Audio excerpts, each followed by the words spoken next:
Hello student, I'm Mohammad Saqib Asmi, your biology teacher and I welcome you all in my YouTube channel The Bios Planet. Okay student, तो पिछले lecture में हमने बात की कुछ disease के बारे में, जिनमें हमने बात की थी सार्स के बारे में, एक्ने के बारे में, स्लीपिंग सिकनेस और लिशमैनिया। उसके अलावा हमने काला आजार और उससे रिलेटेड एक और डिजीज के बारे में, एस्केरियोसिस के बारे में हमने बात की। तो ये सारी इन्फेक्शियस डिजीज थी। किस तरह से इन्फेक्शियस डिजीज जो है बहुत ही हार्मफुल होते हैं हमारी बॉडी के लिए और हमारी बॉडी पे इनका क्या इफेक्ट पड़ता है। तो शॉर्ट में हमने इस चीज को समझा। जनरली हमने इन्फेक्शियस डिजीज के बारे में बात की कि इन्फेक्शियस डिजीज क्या है, उनके कॉजेज क्या है, उनके बारे में हमने समझा। खैर, अब जो हम बात करने जा रहे हैं, हम बात करेंगे कि ये मीन्स ऑफ स्प्रेड क्या होता है। मीन्स ऑफ स्प्रेड का मतलब है, टॉपिक तो वैसे लिखा है means of spread, means of spread, तो किस तरह से स्प्रेड होती है और क्या स्प्रेड होती है। ऑफ कोर्स ये इन्फेक्शियस डिजीज जो है किस तरह से एक आदमी से दूसरे आदमी के अंदर जाती है। Means how can it transmit from one person to another person. अब ये कैसे होता है उसी को हमें समझना है, और कौन कौन से फैक्टर हैं जो इसके लिए रिस्पॉन्सिबल है, कौन कौन सी कैरियर है, कौन कौन सी चीजें हैं जो इनको ट्रांसफर करते हैं। तो इन्फेक्शियस डिजीज के बारे में पता हो गया। इन्फेक्शियस डिजीज क्या होती है? ऐसी बीमारियां जो एक आदमी से दूसरे आदमी में ट्रांसफर हो सकती हैं, इनको हम कम्युनिकेबल डिजीज भी कहते हैं। ओके, तो कुछ लेकिन ये ट्रांसफर कैसे होती है अब हम उनको समझने जा रहे हैं। तो ये कई चीजों से ट्रांसफर हो सकते हैं, जैसे आपकी एयर के थ्रू भी ये ट्रांसफर होते हैं, आपके वाटर के थ्रू भी ये ट्रांसफर होते हैं, इस सेक्सुअल कांटेक्ट की वजह से भी ट्रांसफर होते हैं, और उसके अलावा कुछ वेक्टर्स होते हैं, कुछ क्योंकि because there is not only human being present on the earth. Means बहुत सारे ऐसे लोग, बहुत सारे ऐसे ऑर्गेनिज्म भी अर्थ पे एग्जिस्ट करते हैं, बहुत सारे दूसरे एनिमल भी एग्जिस्ट करते हैं जो बीमारियों को कैरी कर रहे हैं। तो ऐसे ऑर्गेनिज्म जो बीमारियों को कैरी करते हैं तो उनको हम वेक्टर कहते हैं। तो उन वेक्टर्स के बारे में भी हम बात करेंगे। तो आपका air, through water, through sexual contact and vectors. तो हमें एक एक करके हम सारी चीजों को पढ़ने जा रहे हैं। तो आई होप कि आपको समझ में आ गया क्या होती है communicable disease. And communicable disease जो जिन माइक्रोब्स की वजह से होते हैं, वो माइक्रोब्स किस तरह से एक पर्सन से दूसरे पर्सन में जाते हैं। कुछ में यही माइक्रोब्स, ये जो इन्फेक्शियस माइक्रोब्स होते हैं, ये एयर के थ्रू जाते हैं, कुछ में अदर मीन्स हो सकते हैं। ओके, चलो पहली चीज जो है इसमें हमें पढ़नी है कि थ्रू एयर, क्योंकि ये एयर के थ्रू जाते हैं तो हम पहले बात करेंगे थ्रू एयर।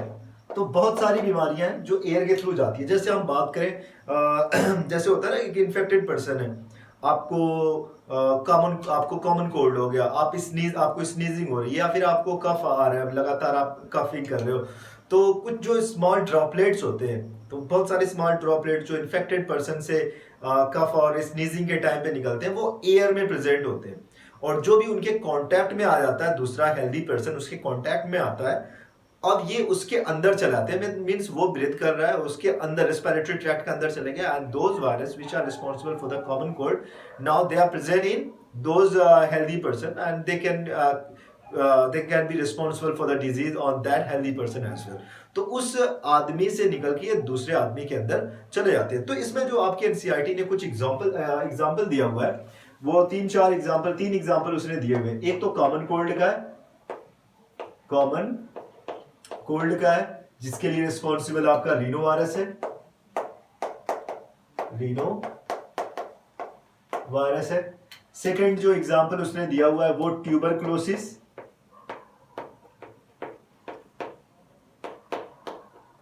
ट्यूबरक्लोसिस है, ये भी एयर के थ्रू ही होता है। अब इसके लिए रिस्पॉन्सिबल आपका माइको बैक्टीरियम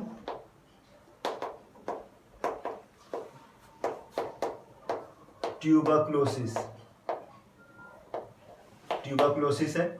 और लास्ट वाला जो आपका इसमें थर्ड वाला जो दिया हुआ है वो इसमें उसने दिया हुआ है न्यूमोनिया के बारे में।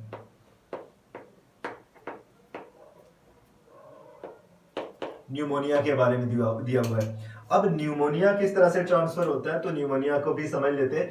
तो न्यूमोनिया के लिए जो रिस्पॉन्सिबल है वो स्ट्रेप्टोकोकस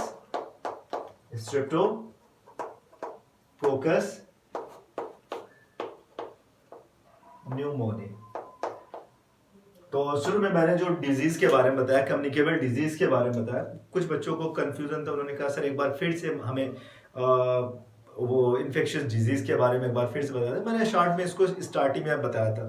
तो जैसे अशरफ एक नाम के स्टूडेंट है, उसने ऐसा बताया, और इंशा शमसाद, और उसके अलावा बहुत सारे बच्चे हैं, उन्होंने भी बहुत सारे क्वेश्चन किए। मैं सारे क्वेश्चन तो क्या एक ही लेक्चर में तो सबका आंसर नहीं दे सकता, बट कुछ स्टूडेंट का मैंने ऐसे नाम ले लिया।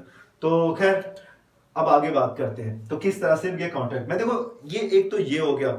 दूसरी चीज इसमें है, अगर मान लेते हैं जैसे अगर क्लास में आपके एक स्टूडेंट है, उसको कोई डिजीज हो गई, मतलब कि उसको कॉमन कोल्ड हो गया।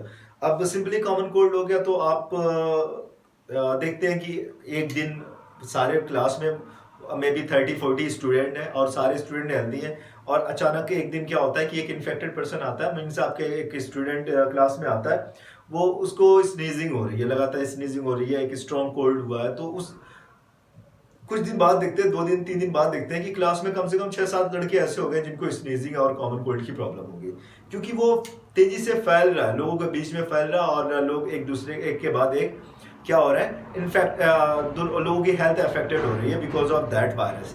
और वो एयरबॉर्न होता है, उसने स्नीजिंग की, उसने कफिंग की, उसने बहुत सारे ड्रॉपलेट्स निकले, सेकंड वाले ने ब्रीथ किया, उसकी बॉडी के अंदर पहुंच गया, और उसके बॉडी के अंदर भी बीमारी उसने बना दी।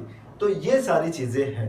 छोटे छोटे बच्चे होते हैं, लोग काफ़ी ज़्यादा उनको दुलार करते हैं, उनको उठा के गले लगाते हैं, और उनके क्या नाम है, चिक्स पे हमेशा किस भी करते हैं। तो होता क्या है ना कि उन छोटे बच्चों की हमेशा जो नोज होती है वो बाहर बहती रहती है, इसलिए क्योंकि एक तो बच्चा छोटा सा, अभी उसकी पहले से ही इम्यून सिस्टम उतना ज़्यादा अच्छा नहीं है, और आप हर कोई आ रहा है उसे उठा के दुलार करना शुरू कर दे रहा है। तो होता क्या है ना कि वो इतना ज़्यादा लोगों के कांटेक्ट में आता है, ऐसे इतने ज़्यादा इन्फेक्टेड लोगों के कांटेक्ट में आता है, एक तो उसकी इम्यून सिस्टम अभी प्रॉपर डेवलप नहीं है, इंजेक्शन पे इंजेक्शन लगे जा रहा है, ऊपर से उसको आपने आके कुछ रीनो वायरस दे दिया उसके अंदर, तो हमेशा बच्चों की नाकें बहा करती है। रीज़न यही है, थोड़ा कम दुलार करोगे तो ज़्यादा हेल्दी रहेंगे, साफ रहेंगे, अच्छे दिखेंगे। ओके, नेक्स्ट हम बात करते हैं थ्रू वाटर। थ्रू वाटर, अब देखो वाटर के थ्रू भी ये स्प्रेड करते हैं। अब किस तरह से ये वाटर के थ्रू स्प्रेड करते हैं हम उसको समझ लेते हैं। एग्जाम्पल के तौर पे एक डिजीज है, और उस डिजीज का नाम है कॉलेरा। उस डिजीज का नाम है कॉलेरा, जो जिसके लिए रिस्पॉन्सिबल बैक्टीरिया है विब्रियो कॉलेरिया। आपके एनसीईआरटी में ये कॉजेज का जो है, जैसे बैक्टीरिया का तो नाम दिया नहीं है, बट मैं यहाँ पे लिख दे रहा हूँ ताकि कम से कम आपको अगर याद हो जाएगा तो इन फ्यूचर में भी आपके लिए थोड़ा सा आसानी होगी। और एक्स्ट्रा नॉलेज ये बुरी चीज़ है नहीं, आप उतना ही पढ़ें जितनी आपकी ज़रूरत है। लेकिन अगर वो बच्चे जो ज़्यादा एक्साइटेड है बायोलॉजी को लेकर, जो ज़्यादा पढ़ना चाहते हैं, because you are student of class 9 और अभी आपको बहुत लंबा सफ़र तय करना है बायोलॉजी में, अभी आपको बहुत सारी चीज़ें सीखनी है, तो धीरे धीरे करके सीखते हैं।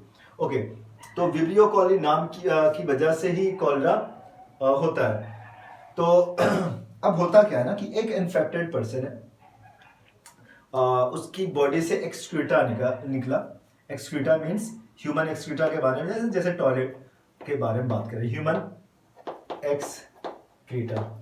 एक्सक्रीटा निकला। ये एनी हाउ किसी तरह से जाके ये वाटर में, जो प्योर वाटर है उसमें जाके मिल गया। That water can be drunk, तो उसे पीने में इस्तेमाल किया जा सकता है, किया जाता है। और ये जो पीने वाला पानी था वो किसी तरह से उसमें मिल गया, या फिर जो आपका नल वाला पानी है उसके अगल बगल ह्यूमन एक्सक्रीटा जो इकट्ठा हो रहा है, फिर उसमें प्रेजेंट होते हैं। क्योंकि ये जो कॉलेरा का जो बैक्टीरिया होता है ना, ये टॉयलेट से बाहर आता है, मीन्स जो गट होता है उनसे उनमें रहता है, उसकी वजह से ये बाहर आता है, वाटर में ऐड हो जाता है। लोग उसके बाद जहाँ पे वाटर प्योर वाटर या फिर सेफ वाटर सप्लाई नहीं होती, वहां पे चांस होते हैं ये तेजी से बढ़ने के।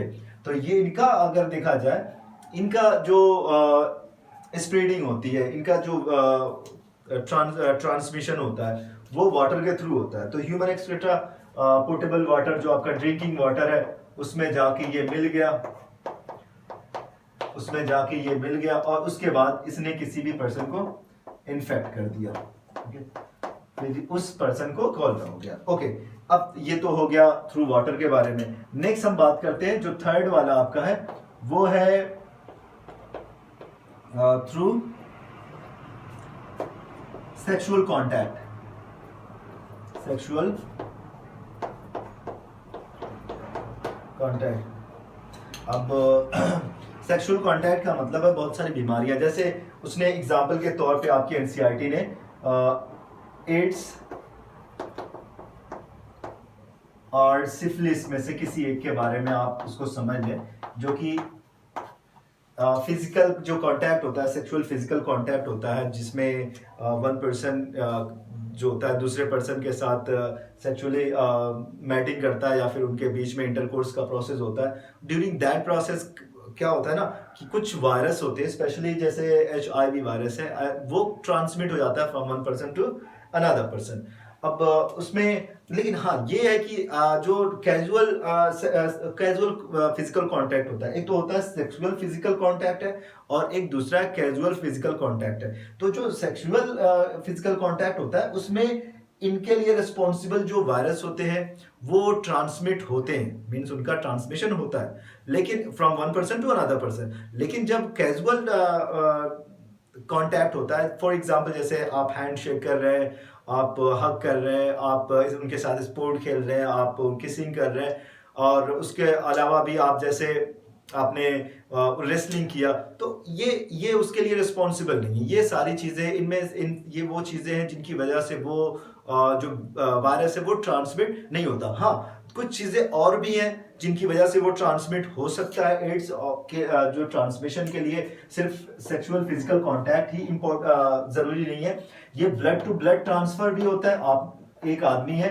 एक इन्फेक्टेड पर्सन है, उसकी ब्लड में HIV वायरस है और उसने अपने ब्लड को ट्रांसफ्यूज कर दिया किसी दूसरे पर्सन को, और उसको भी पता नहीं कि जो जिससे हमने ब्लड लिया वो इन्फेक्टेड है। और तो ब्लड ट्रांसफ्यूजन सेकेंड कॉज हो सकता है एड्स जैसी डिजीज के ट्रांसमिशन में। नेक्स्ट इसके लिए एक और कॉज होता है, आपको पता होगा कि जैसे ड्यूरिंग प्रेगनेंसी ये जो वायरस होते हैं ये मदर से बेबी के अंदर भी चले जाते हैं। तो ड्यूरिंग प्रेगनेंसी भी हो सकता है, mother during pregnancy from mother to child, ये ट्रांसमिट हो सकता है। और ड्यूरिंग ब्रेस्ट फीडिंग, ठीक है ना, ब्रेस्ट फीडिंग, तो बच्चों को दूध पिलाते टाइम कभी कभी अगर मदर इन्फेक्टेड है तो उनसे ट्रांसफर हो सकता है। तो 3-4 ये चीजें हैं जो आपको समझनी पड़ेंगी और आपको याद रखनी पड़ेंगी। हाँ, कैजुअल का फिजिकल कांटेक्ट के बारे में ऐसा कुछ नहीं होता, उससे कोई खतरा नहीं है, आप उनसे दोस्ती कर सकते हैं, आप उनसे हाथ मिला सकते हैं। हमें बीमारियों से लड़ना है, ना कि बीमार से। ओके, तो यही चीज़ ये बड़ा सुनने में आया था ड्यूरिंग जो पेंडेमिक हमारी चल रही है उसमें। लेकिन क्या करें, कुछ लोग ऐसे हैं कि बीमार से ही लड़ना शुरू कर दिया। उन्होंने लोगों को देखा कि वो पेशेंट है, तो इस तरह से उनके साथ बिहेव होने लगा कि वो आदमी स्ट्रेस में चला गया। ओके, खैर वो छोड़ो, वो आप लोगों की प्रॉब्लम है। अब हम बात करते हैं कुछ ऐसे एनिमल के बारे में जो ट्रांसमिट करते हैं इन माइक्रोब्स को, इन पैथोजेंस को ट्रांसमिट करते हैं from one person to another person. हमने कह दिया कि अर्थ पे सिर्फ ह्यूमन ही नहीं है, there are many organism and animals are present also on the earth. तो हम उन एनिमल्स के बारे में बात करें जो इनको ट्रांसमिट करने में हेल्प करते हैं, पैथोजन को ट्रांसमिट करने में हेल्प करते हैं, उनको हम कहते हैं वेक्टर। उनको हम वेक्टर कहते हैं। तो वेक्टर का मतलब वो वाला वेक्टर नहीं जो मैग्नीट्यूड एंड डायरेक्शन को शो करता है, वो वाला वेक्टर नहीं, वो अलग होता है। अब हम उस वेक्टर के बारे में बात करें जिनको हम कैरियर कह सकते हैं। ये एक जगह से इनको लेके दूसरे बॉडी के अंदर ले जाके छोड़ देता है। जैसे प्लाज्मोडियम नाम का एक प्रोटोजोवन है, माइक्रोब प्रोटोजोवन। ये रिस्पॉन्सिबल है किस चीज के लिए? ये रिस्पॉन्सिबल है बहुत ही फेमस डिजीज के लिए, उसका नाम है मलेरिया। अब ये मलेरिया ये प्रोटोजोवन आपकी बॉडी के अंदर कैसे पहुंचा? जैसे आपको मलेरिया हो गया, लेकिन ये कैसे पहुंचा? तो बाद में पता चला कि मॉस्किटो जो होता है एनाफिलीज मॉस्किटो